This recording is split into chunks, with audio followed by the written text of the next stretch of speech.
제가 기도하고 바로 시작하도록 하겠습니다. 기도하겠습니다. 아버지, 이 시간도 주님께서 뜻이 계셔서 우리를 이 자리 가운데로 인도해 주시고 이 자리를 통하여서 예배를 할 수 있도록 허락해 주시니 감사합니다. 이 자리를 통하여서 우리가 예배로 나아갈 때 주님께서 은혜 부으시옵소서. 예수님의 이름으로 기도드렸습니다. 아멘. 자, 우리 바로 이면에 아무 증거 아니 되어도 찬양하도록 하겠습니다. 우리 찬양할 때는 박수 치면서 찬양하도록 하겠습니다.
없어도 우리 믿음으로 나아가는 DSM이 되길 원합니다. 여러분 각자의 믿음은 현재 어느 정도인가요? 이제 막 시작한 우리 새내기인 믿음일 수도 있고 아니면 어느 정도의 믿음이 있는 그런 상태일 수도 있습니다. 우리 성경에는 이제 욥이라는 친구가 나오는데 자신에게 찾아온 고난과 시련이 있죠, 욥에게. 하지만 그 욥은 현재 믿음으로는 그거에 대해서 깨닫지를 못했어요. 하지만 믿음이 성장해서 이제 귀로만 들었던 그 주님을 이제 직접 보게 될 때 그 자신에게 찾아온 고난과 시련을 깨달은 것처럼 여러분의 믿음이 현재는 지금 귀로만 듣는 신앙이라면 이제는 더 성장해서 우리 주를 바라보는 그런 신앙이 됐으면 좋겠습니다. 우리 가사를 묵상하면서 우리 예배 고백 같이 찬양하도록 하겠습니다.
원합니다.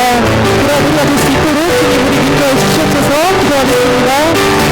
주여 아버지, 우리가 이 시간 살아왔어요. 우리가 믿음으로 땅을 원합니다. 아버지, 우리가 믿음이 현재 우리가 길어가는 그런 시간이라면 우리가 이제 주님을 바라보고 주님 앞에 바로 서 있는 그런 믿음으로 나갈 수 있도록 주님 우리를 인도해 주시옵소서. 아버지, 우리가 믿음을 가지고 원합니다. 아버지, 이 시간 상황에서 우리의 마음을 역사해 주시고 우리에게 은혜 주셔서 우리의 믿음이 고백할 수 있는 그런 귀한 시간 될 수 있도록 주님께서 인도해 주시옵소서. 아버지,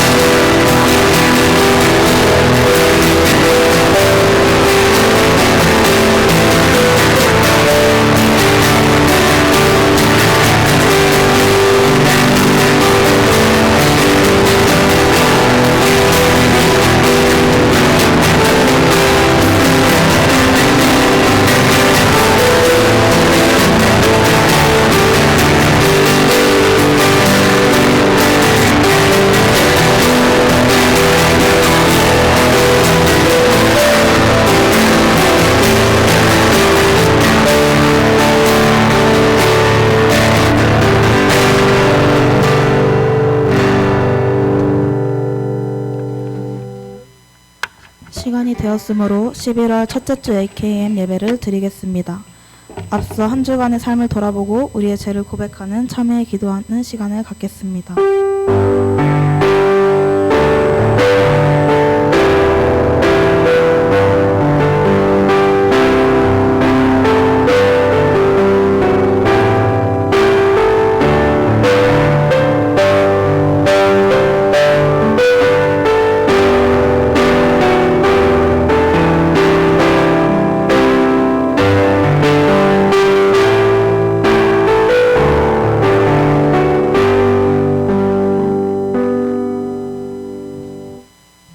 다 함께 사도신경 하심으로 우리의 신앙을 고백하겠습니다. 전능하사 천지를 만드신 하나님 아버지를 내가 믿사오며 그 외아들 우리 주 예수 그리스도를 믿사오니 이는 성령으로 잉태하사 동정녀 마리아에게 나시고 본디오 빌라도에게 고난을 받으사 십자가에 못 박혀 죽으시고 장사한 지 사흘 만에 죽은 자 가운데서 다시 살아나시며 하늘에 오르사 전능하신 하나님 우편에 앉아 계시다가 저리로서 산자와 죽은 자를 심판하러 오시리라. 성령을 믿사오며 거룩한 공예와 성도가 서로 교통하는 것과 죄를 사하여 주시는 것과 몸이 다시 사는 것과 영원히 사는 것을 믿사옵나이다. 아멘. 다 함께 찬송가 14장 찬양하시면서 준비한 예물을 하나님께 드리겠습니다.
기도하시겠습니다. 사랑이 많으신 하나님 아버지, 나무에 떨어져 죽은 나뭇가지와 같은 우리를 붙어 있을 수 있도록 붙들어 주시고 다시 살려주심에 감사합니다. 한자리에 모여 예배드리게 하심에 감사합니다. 이 시간 아버지의 말씀을 들으러 이곳에 나옵니다. 저희의 마음을 보시고 중심을 보시는 주님, 아버지께서 기뻐 받으시는 예배가 되길 원합니다. 이곳에 모인 모두가 성령님의 인도하심을 통해 말씀을 듣게 하여 주시옵소서. 오늘 말씀을 들을 때 가시밭, 돌밭에 씨를 뿌리는 것이 아닌 비옥한 땅에 씨를 뿌리듯 저희의 마음밭이 좋은 땅이 될 수 있도록 일구어 준비하여 주시고, 오늘 이곳에서 듣는 말씀이 저희의 마음밭에 깊게 뿌리를 내릴 수 있도록 하옵소서. 한 주간의 삶을 돌아봅니다. 여전히 죄악된 본성으로 인해 하나님과 시간을 보내기보다 세상의 것에 더 머무르며 죄를 짓고 살아가는 저희를 깨닫게 하시고 돌이키는 삶을 살아가게 하여 주옵소서. 다시 하나님 앞으로 나아오게 하여 주시고 하루라도 더 빨리 돌이켜 우리의 삶에서 하나님과 교제하는 시간이 더 많아지고 점점 더 깊어지게 하옵소서. 주님을 알기를 원합니다. 갈망하기를 원합니다. 하나님과 함께하기를 기뻐하는 자녀 되기를 원합니다. 우리의 삶의 고백이 되어지게 하여 주옵소서. 오늘 말씀 전하는 군산대 책임 간사님이신 이하경 간사님을 통해 하나님의 말씀이 흘러들어가게 하시고 삶으로 살아가게 하여 주시옵소서. 이 시간이 온전히 아버지께 드려지길 원합니다. 사랑합니다. 예수님의 이름으로 기도드립니다. 아멘.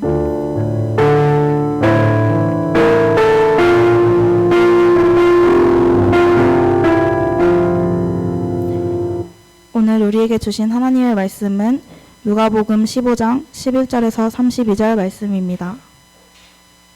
오늘 우리에게 주신 하나님의 말씀은 누가복음 15장 11절에서 32절 말씀입니다.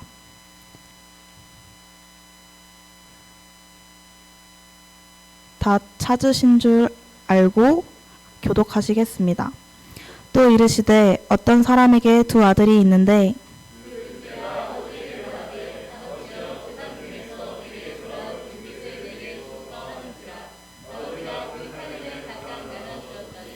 그 후 며칠이 안 되어 둘째 아들이 재물을 다 모아 가지고 먼 나라에 가 거기서 허랑방탕하여 그 재산을 낭비하더니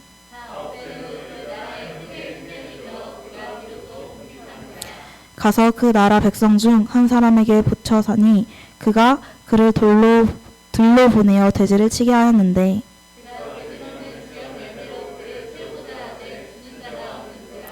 이에 스스로 돌이켜 이르되 내 아버지에게는 양식이 풍족한 품꾼이 얼마나 많은가.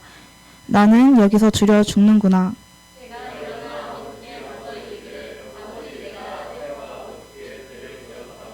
지금부터는 아버지의 아들이라 일컬음을 감당하지 못하겠나이다. 나를 품꾼의 하나로 보소서 하리라 하고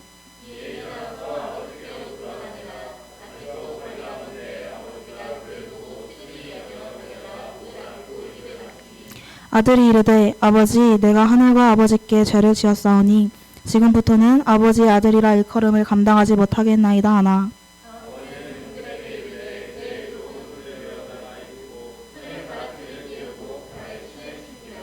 그리고 살진 송아지를 끌어다가 잡으라. 우리가 먹고 즐기자.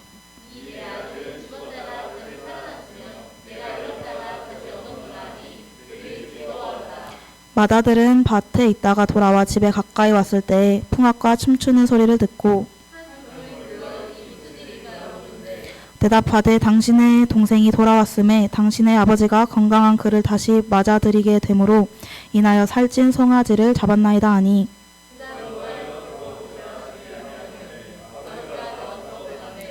아버지께 대답하여 이르되 내가 여러 해 아버지를 섬겨 명을 어김이 없거늘 내게는 염소 새끼라도 주어 나와 내 벗으로 즐기게 하신 일이 없더니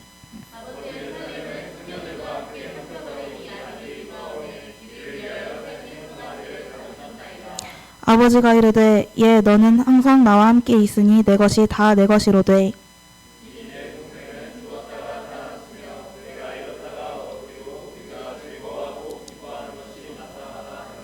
아멘. 이 시간 책임 간사님이신 이하경 간사님께서 예물을 위해 기도하신 후에 잃어버린 아들이라 라는 제목으로 말씀을 선포하여 주시겠습니다.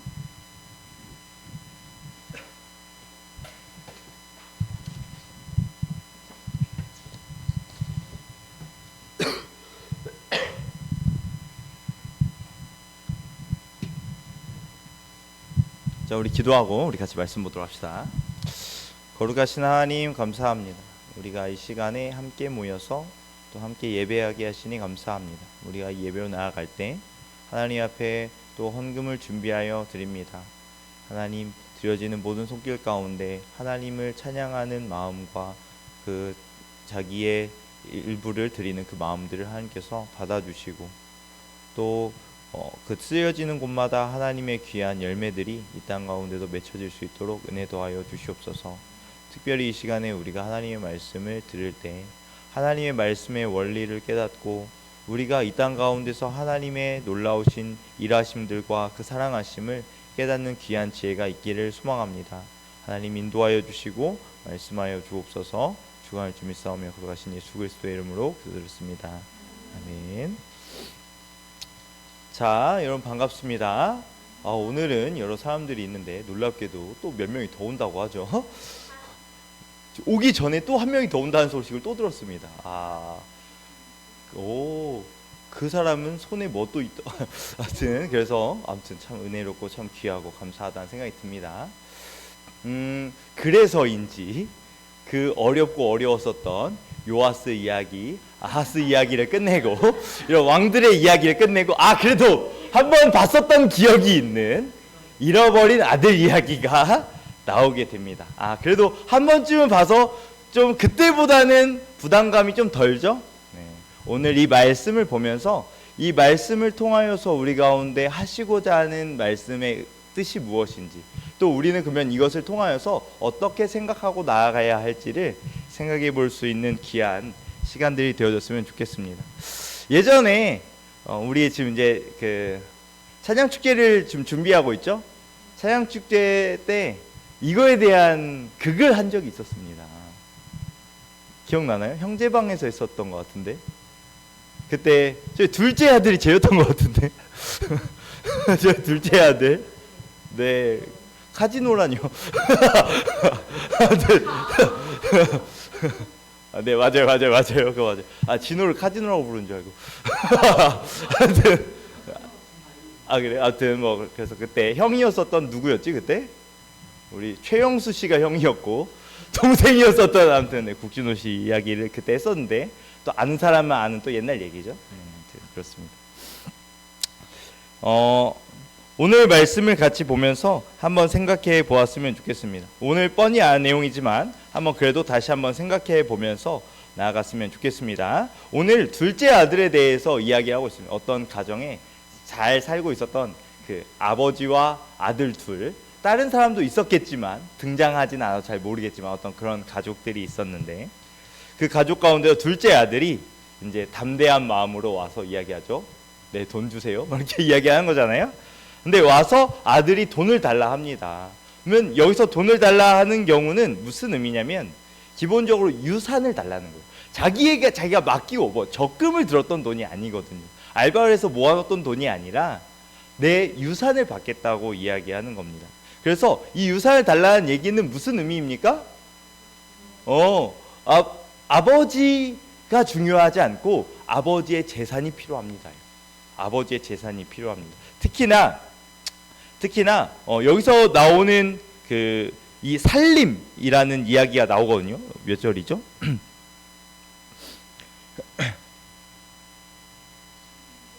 네, 12절에 보니까 그 재산 중에서 내게 돌아올 분기를 내게 주소서 한지라 아버지가 그 살림을 각각 나누어 주었더니 이렇게 이야기하죠. 이 살림의 원어를 보게 되면 생명이라는 뜻을 가지고 있어요.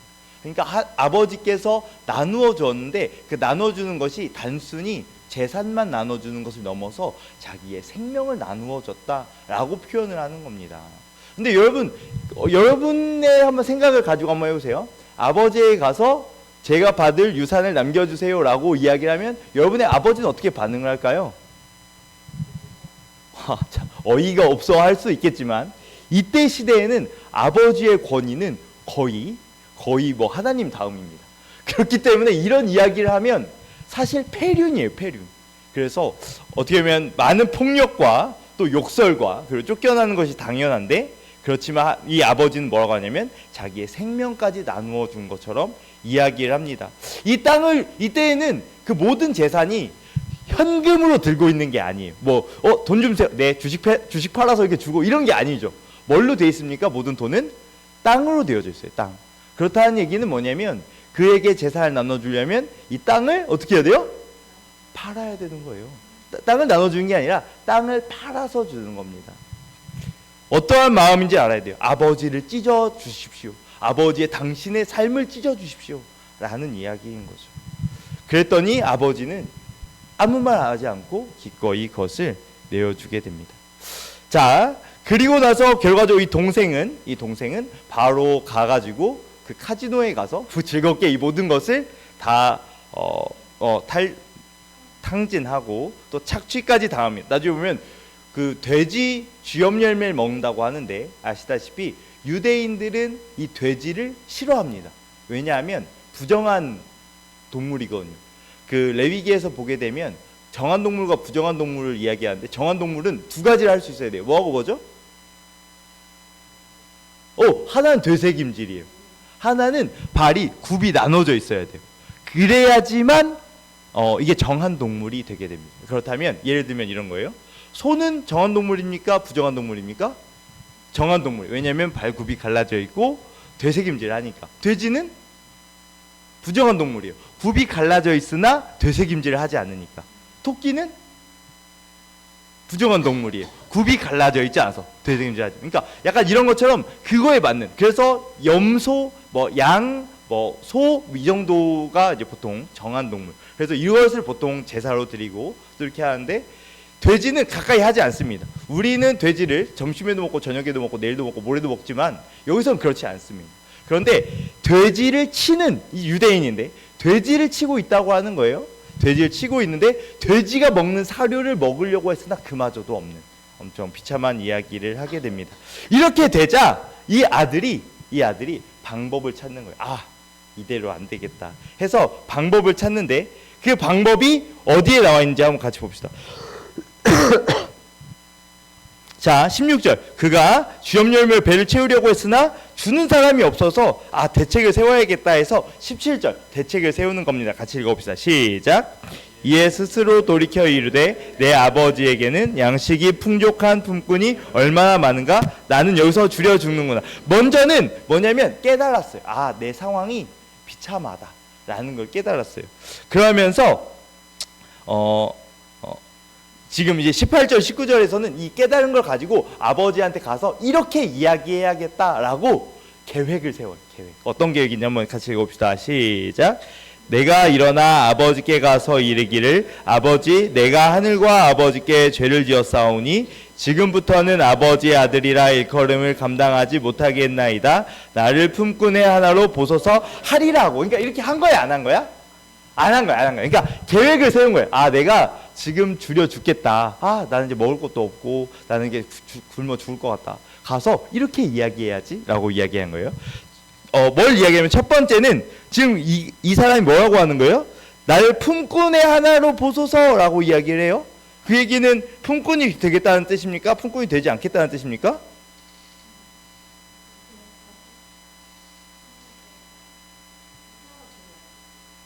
정확히 말하면 사실 품꾼의 하나처럼이라서 사실 품꾼은 아니에요.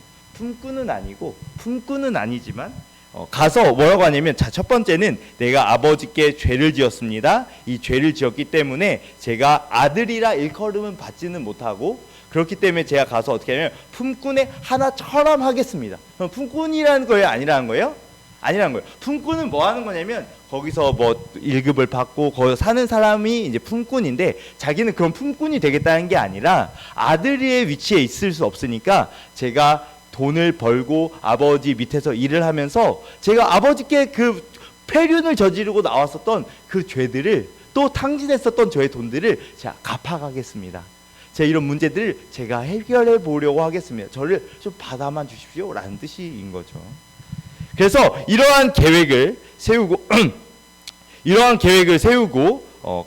이제 가게 됩니다. 자, 그래서 아버지의 반응. 자, 아버지가 이제 딱 보는 거죠. 아버지가 이렇게 있는데 저 멀리서 자기 아들. 사실 알아볼 수도 없어요. 딱 봤는데 그 전에는 어떤 아들이었냐면 막 거의 뭐 귀족이었는데 지금 오는 것은 거의 뭐 거지거든요. 그래서 사실 알아볼 수도 없을 것 같지만 저 멀리서부터 이미 본 겁니다. 그걸 보고 어떻게 하냐면 성경에서 뭐라고 표현하냐면 그를 측은히 여겼다라고 이야기합니다. 자, 한번 같이 읽어볼까요? 20절 시작. 이에 일어나서 아버지께로 돌아가니라. 아직도 거리가 먼데 아버지가 그를 보고 측은히 여겨 달려가 목을 안고 입을 맞추. 아버지가 어떻게 했냐면 아직도 거리가 멀어요. 잘 보이지도 않는 그곳 가운데서 아버지가 먼저 본 거예요. 그러니까 이 아들은 털레털레 걸어오는데 이 아버지가 저 멀리서 보고 어떻게 했다고요? 아들은 걸어오는데 아버지는 뛰어오는 거예요. 아버지는 뛰어와서 그를 보고 이야기한 거예요. 그를 측은히 여겼다고 이야기하면서 어떻게 하냐면 달려가서 목을 안고 입을 맞췄다고 이야기를 해요. 여기서 목을 안고라는 말 보니까 어떻게 표현이 되냐면 목을 안고 넘어졌다 뭐 이렇게 표현이 돼요. 그러니까 이게 무슨 말이냐면 그가 얼마나 자기 아들을 사랑했는가에 대한 모습을 이야기할 수 있는 부분이죠. 그래서 이렇게 막 가서 막 너무 그 아들을 사랑해서 막 뛰어가서 이렇게 하는 겁니다. 그렇게 하고 나니까 이 아들이 지금 준비해온 게 있었죠. 뭘 준비했었죠? 멘트를 준비했어. 멘트. 이제 멘트를 칠 차례야. 딱 멘트를 칠 차례야. 그래서 멘트를 칩니다. 우리 21절 같이 볼까요? 시작. 아들이 이르되 아버지 내가 한과 아버지께 죄를 지었사오니 지금부터는 아버지의 아들이라 일컬음을 감당하지 못하겠나이다. 그래서 이 멘트를 친 거예요. 이걸 계획해 왔고 이 멘트를 친 거예요. 이 멘트의 의미가 뭐였다고요? 제가 여기까지 사실 저는 여기 올 자격이 없는데 사실 여기 온 것은 사실 제가 문제가 많은 것 압니다. 제가 어떻게 해서든지 이 모든 것들 복구할 테니까 제발 용서해 주세요. 잠만 자게 해주시고 그냥 여기서 품꾼의 하나처럼 아들처럼 말고 품꾼의 하나처럼 그냥 저를 그렇게 두세요 라고 팍딱 숙이고 가는 거예요. 그랬더니 아버지가 뭐라고 해요? 옳았구나 이렇게 안 하죠? 뭐라고 합니까? 같이 볼까요? 자 22절 시작. 아버지는 종들에게 이르되 제일 좋은 것을 내어다가 입히고 손에 가락지를 끼우고 발에 신을 신기. 아버지가 어떻게 했는지 보니까 그 아들의 이야기를 딱 듣고 어떻게 하면 그래 알겠다가 아니라 그 이야기를 듣는 도중에 이야기하는 거예요. 제가 여기 오는 거 염치 없고 뭐 이렇게 하니까 시끄럽고 자 종을 바로 불러서 이야기하는 겁니다. 뭐라고 하냐면 그에게 옷을 입혀라. 그의 낡은 옷 말고 그걸 다 벗기고 옷을 입히고 신을 신기고 그러니까 이제 그의 신분을 세우는 거예요. 그때의 옷은 신분이거든요. 그 신분을 바꾸는 겁니다. 그 신분을 세우고 반지 가락지를 끼우는데 이 가락지 별표 쳐야 됩니다. 이 가락지 이 반지는 무슨 의미입니까? 이것을 맞출 수 있나요? 이건 고대까지는 아니고 그 옛날 이야기 그리고 옛날 어떤 역사 이야기 하다 보면 이 반지의 의미가 나오는데 반지의 제왕은 땡입니다. 그것은 네 그건 땡이에요. 증표. 제가 조금 힌트를 주면 계약서. 네. 안 나올 것 같으니까 다 땡입니다. 뭐냐면 이게 도장이에요. 보신 적 있죠? 여기에 마크가 쓰여져 있어서 이걸로 찍고 딱 찍으면 도장이 되는 거예요. 그래서 이 반지를 주었다는 것은 가문에서 받아주는 것 그리고 가문의 상징을 의미하는 거예요. 그래서 이 가문의 상징을 그에게 주는 겁니다. 무슨 의미인지 알겠나요? 이 아버지는 이 모든 것을 회복시키고 돌이켜서 도장의 가문 그 모든 계약서를 찍을 수 있는 그것을 주면서 그렇게 가는 겁니다. 이 아들은 사실 원하는 바는 뭐였냐면 빛을 갖고 싶었어. 사실 빚졌잖아요. 빚진 모습을 갚고 싶어서 바꿔 말하면 제가 아버지께 돌아갈 수 있는 수준이 됩니까? 안 됩니까? 안 되는데 그 수준이 될 수 있도록 노력하고 그거에 대한 값을 지불하고 제가 그렇게 할 수 있도록 할게요 라고 이야기하는데 아버지는 뭐라고 이야기하면 아니 네가 돌아오는 것은 너의 능력대로 하도록 두지 않을 거야. 네 힘으로 할 수 있도록 하지 않을 거야. 어떻게 받아들이겠다? 은혜로 받아주겠다는 거예요. 아버지의 입장에서 그 아들을 받아주는 것은 은혜로 받아주겠다는 거예요. 너의 어떠한 노력이 중요하지 않고 너는 내 자녀니까 난 널 그냥 받아주겠다 인 겁니다. 그렇게 해서 그 아들을 잡는 게 아니라 그 아들을 이제 데려오고요. 뿐만 아니라 이제 무엇을 합니까? 잔치를 벌여요. 이 잔치도 별표를 쳐야 됩니다. 잔치를 벌인다는 거예요. 잔치를. 이게 되게 중요해요.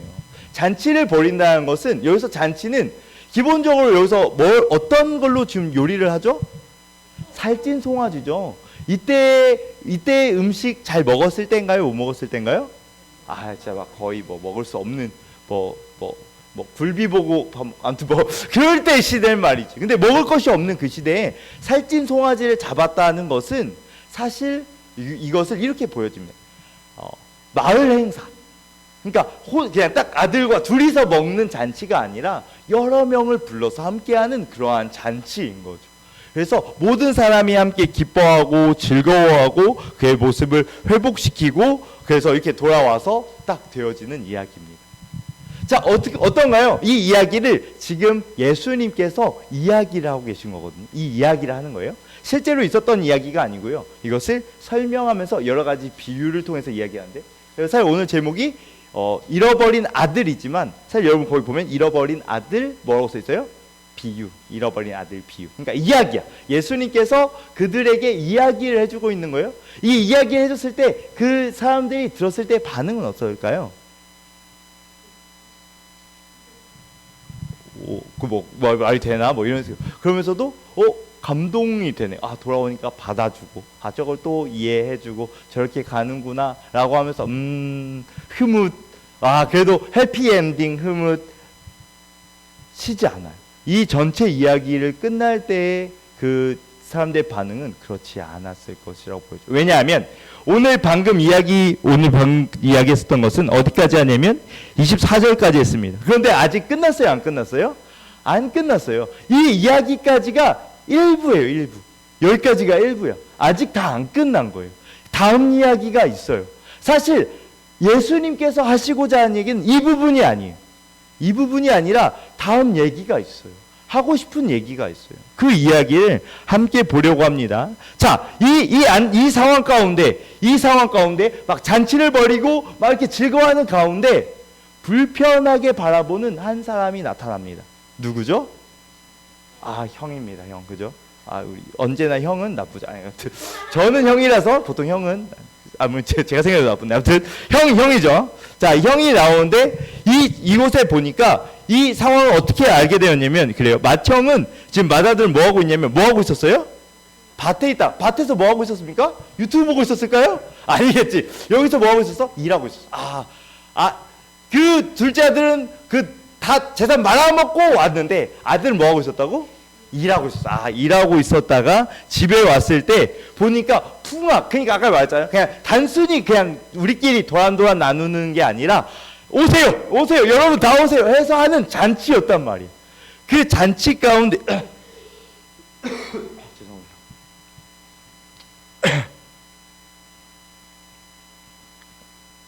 그 잔치 가운데 있었어요. 그 잔치에서 이게 막 풍악을 치고 막 음악 소리가 나고 하는 것을 보면서 막 냄새도 나고 이런 것을 보면서 이게 대체 무슨 일이야? 라고 자기 옆에 있는 종에게 물어봤더니 그때 종에게 물어봐서 현재 상황이 이제 파악이 됐어요. 뭐였냐면 재산 말아먹고 온 동생이 왔는데 아버지가 그를 위해서 이렇게 대접을 했더라 라는 이야기예요. 이 이야기를 하자 그의 반응은 어떤가요? 그 반응 아들이 왔어? 동생이 왔어? 이런 반응입니까? 뭐라고? 왜 반응입니까? 지금 그 반응을 하는 거 분노하고 있는 거죠. 분노하는 겁니다. 그 모습에 분노하는 거예요. 그 동생이 와서 이 모습을 보면서 분노하는 겁니다. 그러자 아버지께서 어떻게 하냐면 28절입니다. 같이 읽어봅시다. 시작. 죄송해요. 다시 어떻게 분노했는지 한번 먼저 봅시다. 27절 시작. 대답하되 당신의 동생이 돌아왔음에 당신의 아버지가 건강한 그를 다시 맞아 이를 송아지를 잡아. 네, 여기서는 어떻게 다 그냥 우리가 읽으니까 나레이션이 좀 뭔가 시원치 않지만 이 내용을 좀 보면 그 동생이 와서 이렇게 잡았다고요? 이렇게도 말 안 해. 동생이 왔다고요? 아니면 동생을 위해서 이렇게 했다고요도 말 안 해. 뭐라고 이야기합니까? 여기 보니까 보세요. 말씀 보세요. 뭐라고 돼 있죠?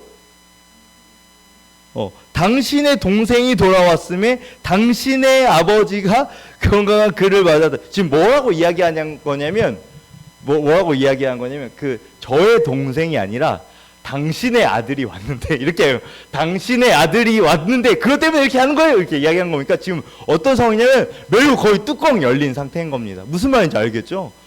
자기 동생이면서 이렇게 이야기한다고? 당신의 동생이라고 표현을 해버립니다. 아무튼 이렇게까지 이야기를 하는데 그때 아버지의 반응입니다. 아버지의 반응. 어떻게 반응합니까? 28절 시작. 그가 노하여 들어가고자 하지 아니하거늘. 자, 화가 났죠? 그때 아버지가 뭐라고 해요? 나와서 권합니다. 그러니까 지금 현재 상황을 조금 살펴보면 잔치가 벌어지고 있고 아버지는 어떤 마음일까요? 아, 너무 기쁘고 너무 즐겁고, 왜냐면 죽었던 내 아들이 살아왔으니까 너무 즐겁고 행복한데 첫째 아들이 와서 이걸 보면서 너무 화가 나고 승질나고 난 저 잔치 안 들어가 하고 나가버린 겁니다. 그러니까 아버지가 그를 쫓아 나온 거예요. 따와서 아, 왜 그래, 우리 같이 들어가 라고 이야기를 지금 하고 있는 설명인 거죠. 아버지에게 있어서 이날은 매우 기쁘고 매우 즐거운 날이었을 겁니다. 그런데 이 형은 이 가장 아버지께서 기뻐하고 즐거운 날에 화를 내고 있고, 그 아버지가 그곳까지 나와서 그에게 간청하며 우리 같이 돌아가자 하도록 만들고 있는 거죠. 왜 한번 생각해 볼까요? 이 아들은, 이 첫째는 왜 이것이 불편하고 이것이 왜 화가 났을까요? 이유가 뭐였을 것 같아요? 왜 화가 났을까요? 이 첫째는 왜 화가 났을까요? 이유가 뭐죠? 질투. 나는 이랬는데 왜 나한테는 이런 것도 안 해주고. 근데 반대로 생각을 해봤을 때, 가만히 생각을 해보면 이것이 이해되면서 잘 이해가 되지 않는 부분인 것 같아요. 그런데 뭐가 걸려 있는지를 좀 더 생각해 보면, 그 아버지가 그 둘째 아들에게 자기의 재산 중에 3분의 1을 줍니다. 왜 3분의 1을 주냐면 장남과 차남의 차이예요. 장남에게는 3분의 1을 주고요.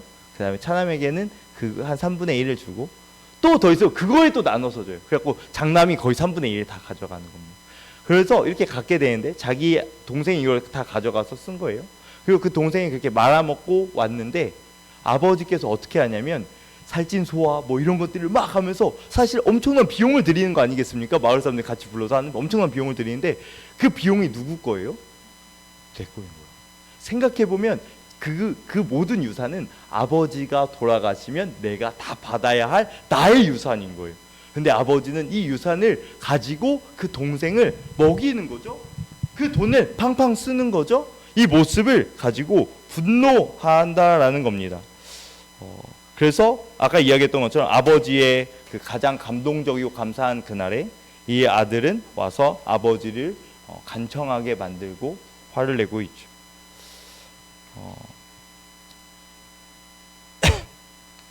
자, 그리고 나서 약간 그냥 결론으로 가게 되면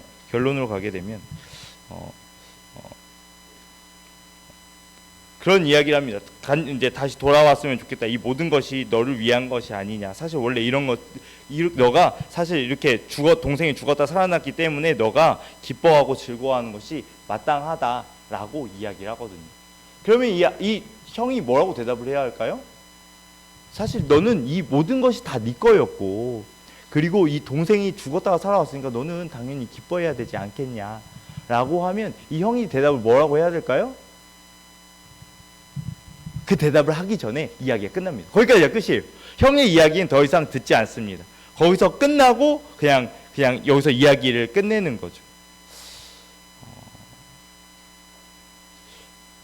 여기서 어떤 이야기를 한번 잠깐 생각을 해보려고 하냐면, 동생은 잘못했습니까? 안 했습니까? 잘못했죠. 형은 잘못했나요? 안 했나요? 어떤 잘못을 했죠? 아버지한테 분노한 거? 그럴 수 있죠. 그런데 여기서 보려고 하는 것은 이런 거예요. 여기 이 이야기를 듣는 독자들을 생각해 보시라는 거예요. 듣는 독자들이 어떤 마음이었을까 생각해 보는 거예요. 둘째 아들의 이야기를 합니다. 나중에 돌아왔을 때를 보면서 걔가 잘못했지. 저 잘못했는데 아버지가 선하네. 아버지가 받아줬네. 라고 이야기를 하다가 첫째 이야기를 하면 이상한데? 아니 저렇게 열심히 했는데 뭐야? 라는 이야기가 생기는 거예요. 왜냐하면 아까 전에 둘째 아들이 가장 큰 문제는 뭐였냐면 그는 아버지의 유산을 달라고 했어요. 그 이유가 뭐였냐면 아버지는 필요 없고 뭐가 필요하다고? 나는 돈이 필요하고 난 나의 재산이 필요하다 해서 아버지와 결별하고 떠난 거였거든요. 첫째 형은요, 안 떠나고 그저 순종하였어요. 그런데 자기의 것을 쓰는 것을 보고 분노해요. 그러면 형이 바라보는 것은 뭐였어요? 아버지였습니까? 아니에요. 똑같이 쓴 거예요. 뭐냐면 순종하고 감사함으로 따라가지만 목적은 아버지가 아니었고 똑같이 돈. 결론이 그렇게 된 거예요. 첫째, 둘째 아들과 첫째 아들의 상황이 다시 똑같은데? 왜 둘째 아들은 뭐지? 라고 생각이 들 수 있는 자리에 있는 거죠. 형의 문제는 죄가 아니라 오히려 그런 선한 행동, 의로움 이것들이 오히려 그 아버지 앞에 분노가 되어지는 문제가 되었다라고 이야기하는 거예요. 그가 아버지를 섬겼었던 것은 아버지가 좋고 아버지 또 우리 가정을 위하여서 내가 우리 여기를 위하여서 함께 세웠던 것이 아니라 사실 자기의 어떤 유산과 자기의 성공과 자기의 이런 것을 위해서 살았던 것을 이야기하는 부분이 될 수 있는 거죠. 우리의 모습을 한번 생각해 보았으면 좋겠습니다. 우리 어떤 사람은 동생과 같은 사람이 있어요. 세상에서 막 방탕하게 살다가 제 마음대로 살다가 전 이게 편한데요 살다가 어느 날 이거 아니다 수련회 가고 하나님 깨닫고 죄송합니다 회개하고 돌이켜 와서 하나님께서 이 와중에 이 때려 죽일 놈이라고 안 하고 잘 왔다 막 하면서 잔치를 베풀어 주신 둘째 아들의 경험이 있는 분이 있어요. 그렇지만 반대로 첫째인 경우도 있어요. 첫째인 경우 하나님 앞에서 살겠다고 살았는데 그런데 이것이 언제나 기쁜 삶이 아니라 어쩔 수 없이 교회 가고 어쩔 수 없이 끌려가고 신앙생활 너무 힘들고 어렵고 그 와중에도 섬겼는데 내 문제가 잘 해결되지 않아서 원망이 되어지고 했었던 형의 상황도 있습니다.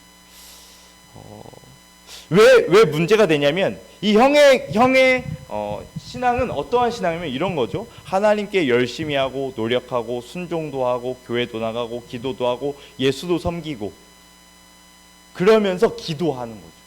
뭐라고 기도합니까? 제가 하나님께 이렇게 열심히 살았습니다. 하나님 저한테 빚지신 거죠. 하나님 제 기도를 그러니까 응답해 주세요. 인 겁니다. 그러니까 내 가운데 더 좋은 일들이 있게 해주십시오. 그러니까 내가 남들보다 더 성공하게 해주십시오.로 가게 되는 거죠. 그렇게 바라보게 되는 신앙을 갖는다면 하나님 앞에 하나님 제가 해드릴게요의 신앙인 거예요. 하나님과 함께 있어서가 좋아서가 아니라 하나님께 해드리는 거예요. 예배 드려드리고 기도 드려드리고 목요일 날 이 바쁜 날에 예배해드리고 우리 예비치 않은 교육 와드리고 헌금 내가 없지만 해드리고 왜냐하면 하나님께 이렇게 드렸으니까 하나님께서 저의 문제를 더 해결해 주세요. 그것이 아니더라도 그냥 해드리는 데 포인트가 있는 거죠. 그것이 형의 신앙이었다는 거죠. 여기서 말하는 형의 신앙, 해드리는 거. 그렇게 되면 그 예수님, 우리가 섬기는 예수님은 위대하신 분, 우리가 따라갈 분, 존경할 분, 그리고 우리에게 본을 보이신 분이지만, 그럴 수 있지만 이것은 아니에요. 우리의 구원자이신 않아요. 구원자로 받아들이지 않아요. 이 얘기는 좀 이따가 다시 설명하면서 이야기하도록 하겠습니다. 우리가 신앙생활을 그렇게 배우게 되면 형의 신앙생활을 갖게 되면 이렇게 되는 겁니다. 모든 도덕을 지키는 것, 어떤 종교 행위를 열심히 하는 것은 하나님을 위한 것이 아니라 내 기도 응답의 방법이 되는 거예요. 내 기도 응답의 방법. 이것을 위하여서 섬겨드리고 이것을 위하여서 나아가게 되는 거죠. 형이 오늘 순종 봤을 때 그렇게 순종했었던 이유는 무엇인가를 얻기 위해, 반대로 얻지 못하고 빼앗기자 분노했었던 것을 보게 됩니다. 그래서 오늘 결론은 이상하죠. 이상한 결론으로 끝나는 겁니다. 아까 말했던 이상한 결론이에요. 아까 동생은 문제가 있었으니까 문제가 있었는데 그렇게 돌아온 걸 받아줬다. 그런데 이상한 것은 형은 잘 따라갔는데 왜 그 형은 오다가 길을 잃어버렸지? 라고 하는 이상한 결론에 오게 되는 겁니다. 지금 현재 모습은 동생은 집을 잃었습니다. 집을 잃었어요. 집으로 돌아갈 수 없는 집을 잃고 아버지를 잃었어요. 왜 그랬냐면 재산 때문에. 형도 똑같이 순종하여 갔지만 아버지를 잃었어요. 왜냐하면 이것도 똑같이 재산 때문에입니다. 여기서 보면 우리는 어떻게 해야 될 것인가를 한번 생각해 보려고 해요. 이 동생과 형은 분명히 다시 돌아가야 합니다. 자, 둘째는 돌아갔었죠. 형은 이야기가 나오지 않지만, 그러면 우리가 어떻게 하면 다시 아버지께로 바꿔서 그 집으로 돌아갈 수 있을까요? 어떻게 돌아갈 수 있을까요? 우리가 그것을 보려고 합니다.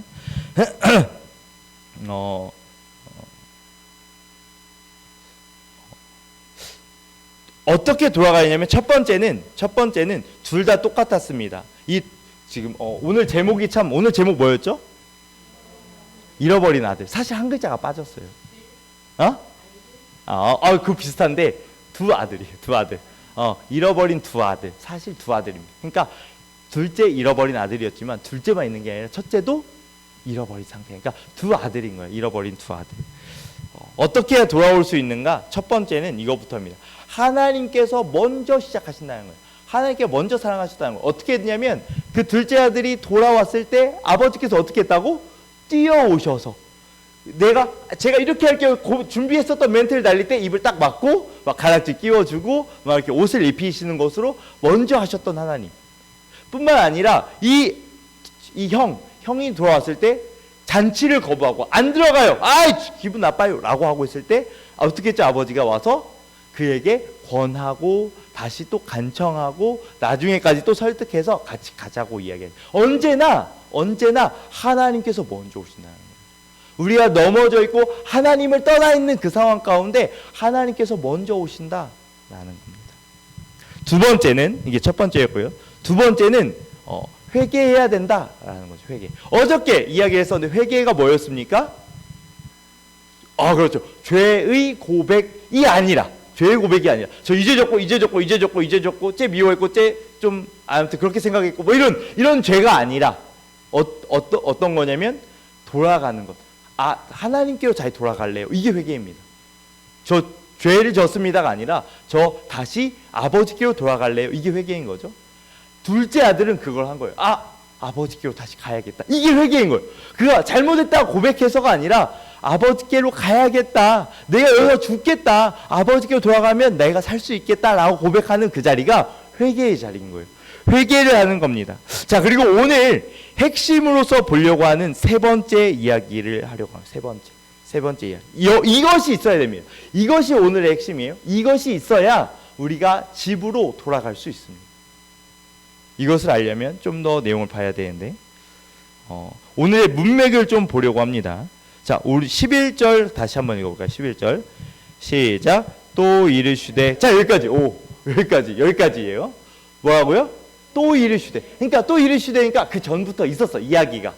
지금 어떤 이야기를 하고 있는 중인 거예요. 어떤 이야기를 하다가 이어서 나오는 이야기인 거죠. 어떤 이야기 하고 있냐면 그 위에 보니까 어떤 비유가 있어요? 잃은 드라크마를 찾은 비유. 이런 게 있고 또 위에 보니까 또 어떤 비유가 있어요? 100마리의 양이 있는데 잃어버린 양을 찾는 비유. 그러니까 지금 어떤 이야기를 하고 있냐면 자꾸 찾는 이야기를 하고 있구나 라는 것을 알 수 있습니다. 근데 이때 상황은 어떤 상황이었냐면 15장 우리 1절 같이 볼게요. 시작. 모든 세리와 죄인들이 말씀을 들어 가까이 나오니. 자, 지금 현재 여기에 들으려고 했었던 1독자죠. 1독자 첫 번째는 누구였습니까? 세리와 죄인들. 세리와 죄인들이 들으러 왔어요. 이들만 있었습니까? 또 누가 있었을까? 2절 같이 볼까요? 시작. 바리새인과 서기관들이 수군거려 이르되 이 사람이 죄인을 영접하고 음식을 같이 먹는다 하더라. 그러니까 이 상황에서 비유로 말씀하기 시작하는 거예요. 이 상황에서 비유로 말씀하기 시작한 거예요. 그러니까 지금 누가 듣고 있어요? 다시 한번. 세리, 죄인, 바리새인, 서기관. 이 사람들, 참 오묘한 조합으로 모인 사람들이 이 자리 가운데 있었을 때 예수님께서 그들에게 하시는 이야기인 겁니다. 첫 번째 이야기는 양이었어요. 양을 잃어버렸다. 그런데 그 양을 찾으려고 온 곳을 다 다니면서 결국에 찾아내고 말았고, 찾아낸 것으로 어떻게 했다? 너무너무 기뻐했다. 두 번째는 드라크마 비유인데, 이 드라크마는 제 거 성경에 보니까 10드라크마라고 써 있는데 그게 뭐냐면 그렇게 나와요. 드라크마는 돈이긴 한데 예전에 옛날에 혼인을 할 때 그러니까 정혼을 한다고 전에 가르쳐줬었죠. 정혼을 할 때 남편이 아내에게 주고 가요. 10드라크마. 그래서 이게 혼인 예물 같은 거예요. 그래서 10개가 한 세트예요. 9개면 위험한 거야. 근데 지금 하나를 잃어버린 상황이 이런 상황이야. 이런 상황. 그랬더니 이 사람이 이것을 놓고 막 그렇게 그걸 찾았을 때 그 기쁨은 와 드디어 찾았다 막 하면서 기뻐하는 거죠. 그런데 이 비유와 다르게 오늘 말씀은 조금 이상해요. 뭐가 이상할까요? 아니에요. 아니야. 아니 다시 한번 해볼게요. 자, 여러분 힌트. 첫 번째 양 100마리가 있었는데 그 중에 한 마리 찾아서 너무 기뻐했어요. 두 번째는 여기서 10드라크마를 잃어버렸는데 10드라크마를 잃어버렸는데 이걸 찾았더니 너무 기뻐했어요.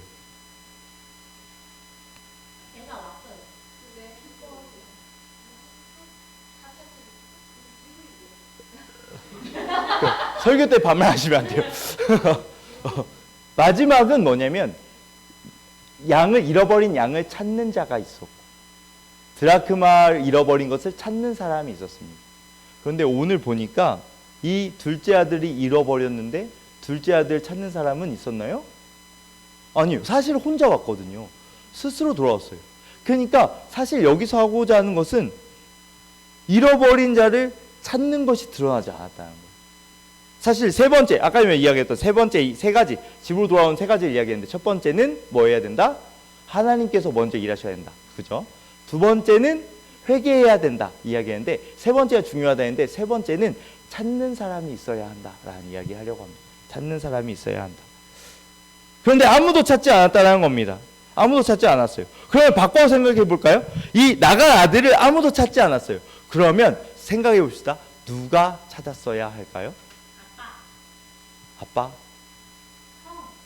맞아요.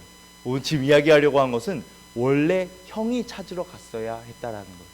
잃어버린 아들이 있습니다. 그 아들이 찾으러 갔었어야 되죠. 여러분 아까 전에 이야기했었죠? 장자는 재산의 얼마큼을 받는다고요? 3분의 2. 왜 이렇게 많이 받죠? 가정을 책임져야 해서. 그가 그렇게 많은 돈을 더 받는 이유는 차남이 있으면 아까 말했잖아요. 3분의 2는 형이 갖고 3분의 1은 차남이 받는데 셋째가 있으면 3분의 1을 쪼개서 더 줘요. 그러니까 사실 더 적은 비용을 받는데 왜 이렇게 장자를 많이 받냐면 이 장자는 가정을 책임져야 하는 사람이기 때문에 그렇습니다.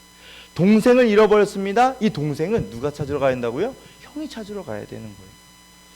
이 형이 찾으러 간다는 것은 잘 대가를 지불해야 된다는 거예요. 오늘 그 대가를 지불한 것, 아버지께서 그 대가를 지불한 것이 너무나도 열 받았지만 그게 아니라 오히려 선한 형이었다면 동생이 이렇게 나가는데 아버지 제가 가서 제 동생 제가 데리고 올게요. 제가 좀 가서 데리고 올게요. 아버지 허락해 주세요로 갔어야 했습니다.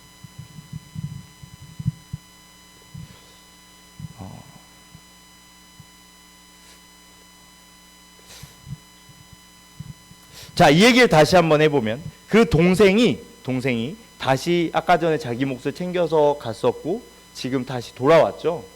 다시 돌아왔을 때 아버지께서 그에게 그 지위와 모든 신분과 이 모든 것을 회복시켜 줍니다. 무엇으로 회복시켜 줬나요? 그렇죠. 그것을 아까 전에 이야기를 같이 섞어서 이야기해 보면 형의 재산으로, 형의 유산으로 그를 회복시킨 거죠. 이해가 됩니까? 형의 유산으로 그를 회복시킨 겁니다. 그러니까 사실 어제 이야기했던 거 기억나나요? 어제 우리가 복음에 대해서 이야기를 하면서 죄에서부터 시작을 해서 구원에 대한 이야기를 하는데 구원을 어떻게 받나요? 했을 때 결론이 어떻게 나왔었죠? 기억나요? 저절로 바꾸면 어떻게 된 거지? 그러니까 그때 어떤 이야기 했냐면 나무가 있는데 나뭇가지가 부러지면 죽는데 이 나뭇가지를 어떻게 하면 다시 살릴 수 있는가? 라고 했을 때 이 나뭇가지를 랩으로 감싸고 철사로 감아 놓으면 어느 순간 회복이 된다 이거지. 근데 사실 이것이 불가능해요. 알고 있습니까? 나뭇가지 떨어졌어요. 말라버렸습니다. 근데 이 나뭇가지 갖다 붙여놓으면 될까요? 안 돼요. 안 된다고. 이것이 불가능한 거예요. 어저께는 저절로 된다고 이야기했어요. 왜 그러냐면 하나가 빠졌기 때문에 그래요. 보였습니까? 이 사이에 예수 그리스도가 빠졌기 때문에 그렇습니다. 예수 그리스도가 그곳에서 그 모든 걸 회복시키는 겁니다. 바꿔서 설명하면 이 모든 것이 저절로 회복되어졌다는 것은 우리 입장인 거예요. 우리의 입장에서는 우리가 어떻게 구원받았습니까? 어저께 이야기했던 것처럼 랩과 이 나무는 옆에 있는 지체들 그리고 함께하는 공동체 이곳에 있으니까 어느 순간 은혜를 받고 하나님을 알게 됐는데요 라고 했지만 그냥 되는 게 아니라 그냥 와서 앉아있으면 되는 게 아니라 사실 예수 그리스도께서 우리를 위하여 이미 죽으셨고 그것을 통하여서 이미 기적이 일어났습니다. 뭐냐면 이 마른 나뭇가지가 살아났고 살아난 나뭇가지가 다시 붙어있게 되자 생명이 연결되어지고 하나가 되어지게 된 거죠. 그렇다면 여기서 이야기하는 건 그겁니다.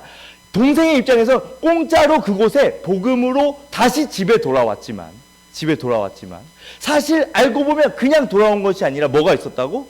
형의 재산이 있었다는 거예요. 어떠한 대가가 치루어지고 그것을 통하여서 들어왔다라는 겁니다. 바꿔 말하면 대가 없이 데려올 수 없다라는 거예요. 대가 없이 데려올 수 없어요. 대가 없이 들어온 것 같아 보이죠. 우리 대가 없이 온 것 같지만 대가 없이 올 수 없다라는 겁니다. 성경에서는 여기서 이 둘째 아들은 지 마음대로 살았지만 아쉽게도 그에게 형이 있었는데 어떤 형이냐면 자기 재산 가져가면 열받아 하는 형이었어요. 그런데 우리는 그것과 다른 형이 있다고 이야기를 합니다. 다른 형. 누군가요? 같이 한번 봅시다. 말씀 한번 볼까요? 우리 히브리서 4장 14절 준비했을 텐데 우리 같이 읽어봅시다. 시작. 그러므로 우리에게 큰 대제사장이 계시니 승천하시니 곧 하나님의 아들 예수시라. 우리가 믿는 도리를 굳게 잡을지어다. 자, 첫 번째 이야기합니다. 큰 대제사장이 우리 가운데 있다. 우리 가운데 이런 큰 대제사장. 자, 또 그 대제사장이 어떤 분이었냐? 15절 같이 읽어볼까요? 시작. 우리에게 있는 대제사장은 우리의 연약함을 동정하지 못하실 리가 아니요 모든 일에 우리와 똑같이 시험을 받으신 이로되 죄는 없는. 자, 그러니까 그가 어떻게 했냐면 그 대제사장은 어떻게 했냐면 우리의 연약함을 보시고 동정하시는 분이란 거예요. 동정하지 못하실 리가 아니오까지 이야기한 것은 부정의 부정, 강한 긍정인 거 알고 계시죠? 아주 강한 긍정, 할 수 있는 분, 우리를 공감해 줄 수 있는 분이라고 이야기하는 거죠. 그런데 죄가 없으신 분. 16절 시작. 그러므로 우리는 긍휼하심을 받고 때를 따라 돕는 은혜를 얻기 위하여 은혜의 보좌 앞에 담대히 나아갈 것이. 그래서 우리가 나아갈 수 있는 조건은 어제 이야기했을 땐 저절로였지만 그 가운데 빠졌었던 누구? 예수를 인하여서 담대히 나아갈 수 있는 겁니다. 예수를 통하여서 담대히 나아갈 수 있는. 우리가 무엇을 해서 구원을 받는 게 아니라 예수를 통하여 구원을 얻는 거죠. 이 아들 우리죠. 하나님을 떠나서 안녕히 계세요. 당신의 재산만 필요하고 당신은 중요하지 않습니다. 저에게 돈만 주시면 됩니다. 제가 알아서 살겠습니다. 라고 하고 있는 그에게 형이 그 형이 온 거예요. 어떤 분이라고요? 큰 대제사장이신 그분이 우리의 형으로 오셔서 찾는 겁니다. 그래서 대가를 지불하셔서 가는 거죠. 그 예수님은 어떤 분이었습니까? 모든 것을 가지고 계신 분. 신이 어떤 분? 이렇게 표현을 해야 되나? 조금 애매한데. 신이지만 아무튼 자기의 모든 것을 내어놓으셨던 그분께서 모든 가문의 반지 당연하죠. 모든 걸 다 가지고 있었던 그분께서 십자가에 달리셨을 때 어떻게 되었습니까? 자기가 입었었던 그 귀한 옷 다 버리고 자기의 속옷마저도 찢어서 나누어 갖게 하시고 어떤 그 금가락지가 아니라 무엇을 가지고 있나요? 가시 박힌 그 면류관을 머리에 쓰고 그 모든 것을 나누어 주고 그것을 통하여서 이야기하는 겁니다. 이 모든 것을 값을 지불하고 너희를 산 거죠. 이 모든 것을 지불하여서 너희를 건진 거죠. 그곳으로 인도하신 분이 예수 그리스도인 거죠. 고린도후서 우리 8장 9절 같이 한번 읽어볼까요? 시작. 우리 주 예수 그리스도의 은혜를 너희가 알거니와 부요하신 이로써 너희를 위하여 가난하게 되심은 그의 가난으로 말미암아 너희를 부요하게 하려 하십니다. 예수님께서 이렇게 이야기하세요. 나는 부요한 자인데 내가 가난하게 된 이유는 너희를 살리고 너희를 부요하게 하기 위해서. 내가 가지고 있는 것들 다 너에게 주고, 너에게 이 옷을 주고, 나에게 이 가락지를 너에게 주어서 너의 신분을 회복하고 다시 자녀, 나의 동생으로 올 수 있도록 하겠다라는 의지인 겁니다. 우리에게 베푸신 그 구원은 공짜였지만 사실 그냥 없는 것을 그냥 생기게 한 게 아니라 방금 이야기했던 것처럼 믿을 수 없는 크나큰 대가를 다 치르시고 우리에게 주신 것이라는 겁니다. 우리의 구원은 그냥 받는 게 아닙니다. 우리가 값을 지불할 수 없어서 공짜인 것이지, 우리의 구원은 수많은 대가, 예수 그리스도의 보혈의 피, 그의 낮아지심, 그의 순종함, 모든 것을 다 통틀어서 우리를 구원하신 것이라는 겁니다. 이제 결론을 내리려고 합니다. 우리는 어떻게 구원을 얻었습니까? 다시 한번 하면 하나님께서 먼저 오셔야 하고 회개하고 돌아가야 합니다. 그런데 놓치지 말아야 될 오늘 핵심 별표라고 했죠. 어떻게 해야 구원을 받는다고요? 찾으신 분이 있기 때문에 구원을 받을 수 있다는 겁니다.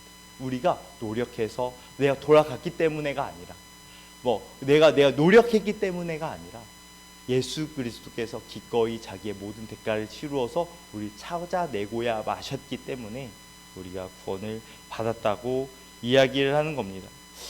우리가 다시 그 잔치의 자리로 돌아가야 합니다. 오늘 말씀은 이야기했던 것처럼 결론이 나와 있지 않습니다. 결론이 나와 있지 않아요. 어떻게 할 겁니까? 형이십니까? 동생이십니까? 여러분 어떠한 신앙을 가지고 있나요? 동생의 신앙을 가지고 있나요? 형의 신앙을 가지고 있나요? 상관없이 지금 다 하나님을 떠나 있는 상태라는 거죠. 순종함으로 하나님을 떠나 있는 상태, 어떤 사람은 순종하지 않음으로 하나님을 떠나 있는 상태입니다. 우리에게는 예수 그리스도가 필요합니다. 나를 여전히 오늘도 찾으시는 그 예수 그리스도를 통하여서 돌아와야 할 겁니다.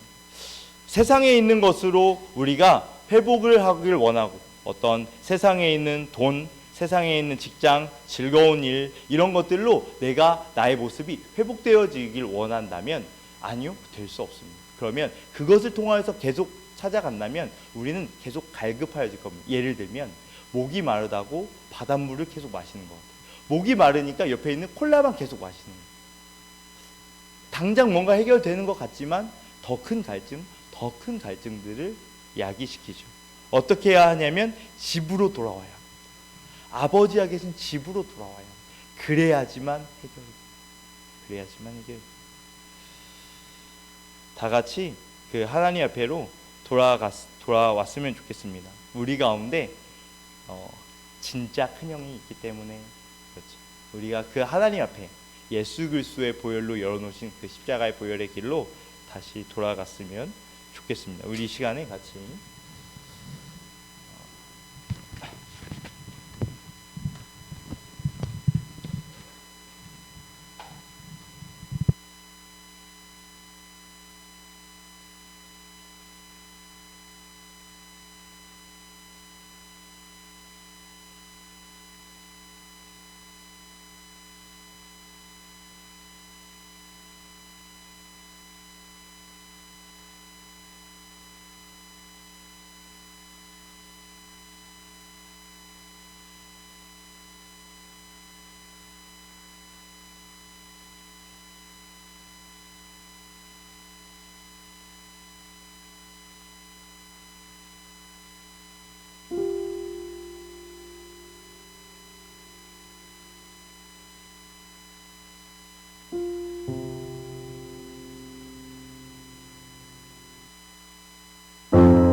하나님, 우리가 이 시간에 같이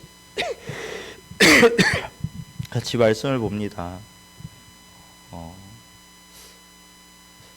예수 그리스도의 이 말씀을 통하여서 그 듣고 있었던 세리, 또 죄인, 또 바리새인, 또 그곳에 서기관들이 있었는데, 동생으로 있었던 세리와 죄인들은 자기의 죄를 뉘우치며 돌아갔고, 사실 그곳에 형으로 있었던 그 유대인 바리새인과 서기관은 결국 돌아가지 못하고 분노하고 끝났었던 그 모습들을 보게 됩니다. 우리의 신앙도 그런 것 같습니다. 어떤 사람은 하나님을 떠나서 있으므로 그 자체가 문제가 되고, 어떤 사람은 순종하면서 있지만 사실 목적은 하나님 자체가 아니라 그냥 이곳에서 누리는, 그냥 무서워서 그냥 천국 가려고 어떠한 다른 것을 두고 살아가는 우리의 모습이 여전히 똑같이 하나님을 잃어버리고 사는 삶을 살게 됨을 봅니다. 하나님께서 이러한 우리들을 위하여서 기꺼이 우리의 큰 형이 되어주셔서 자기의 모든 것들 다 내려놓고 부요하신 이로써 우리를 위하여 가난하게 되심은 우리를 부요케 하시려고 하시는 그 하나님의 말씀을 깨닫습니다. 하나님, 우리가 이제는 돌이켜 다시 돌아가려고 합니다. 죄의 문제 있었던 자리에서 돌이키고, 단순히 그냥 하나님 앞에 도덕성과 종교성으로 있었던 우리의 모습에서도 돌이키길 소망합니다. 하나님의 얼굴을 구하며 하나님 자체로 사랑하며 하나님으로 말미암아 만족하는 우리의 인생으로 돌아가길 소망합니다. 하나님, 우리가 어디에서부터 떨어졌는지를 다시 한번 생각해보며 그 첫사랑을 회복하기를 간절히 소망하오니, 하나님, 우리가 돌아가는 그 발걸음 가운데 은혜 더하여 주시고 하나님으로 충만했었던, 하나님으로 감사했었던 그 마음들 우리 가운데 다시 충만하게 부어주시옵소서. 그 자리가 잔치의 자리입니다. 그 잔치임을 모르고 단지 수고와 어려움과 고생으로만 여기지 않도록 이 모든 것은 우리 가운데 허락하셔서 늘 잔치의 자리 가운데 감사함으로 있을 수 있는 그 은혜가 우리 가운데 있게 하여 주시옵소서. 인도하신 하나님께 감사를 드리며 걸어가신 예수 그리스도의 이름으로 기도드렸습니다. 아멘.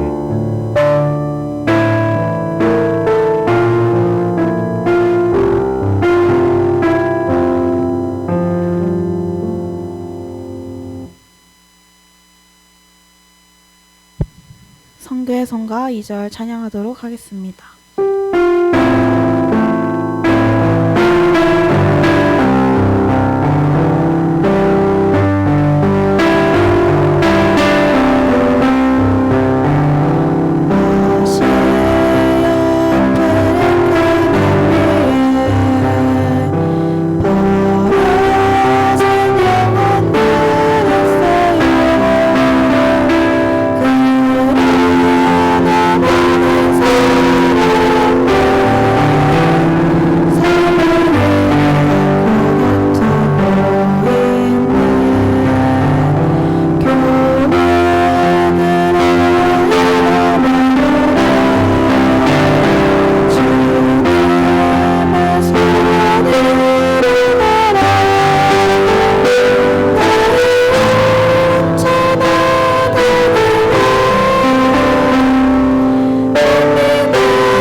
기도문으로 예배를 마치겠습니다.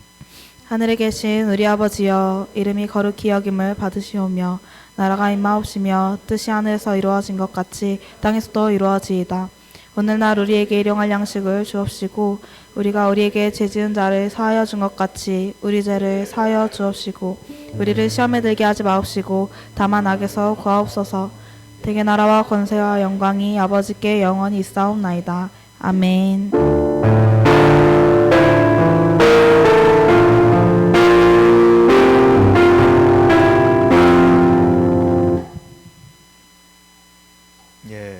아이캠 예배에 오신 여러분들을 환영합니다. 특별히 온 사람들도 많은데 모두들 환영합니다. 예, 바로 광고하면요. 이제 우리 영성생활 하고 있죠. 아침 기도 20분, 저녁에 11시 30분.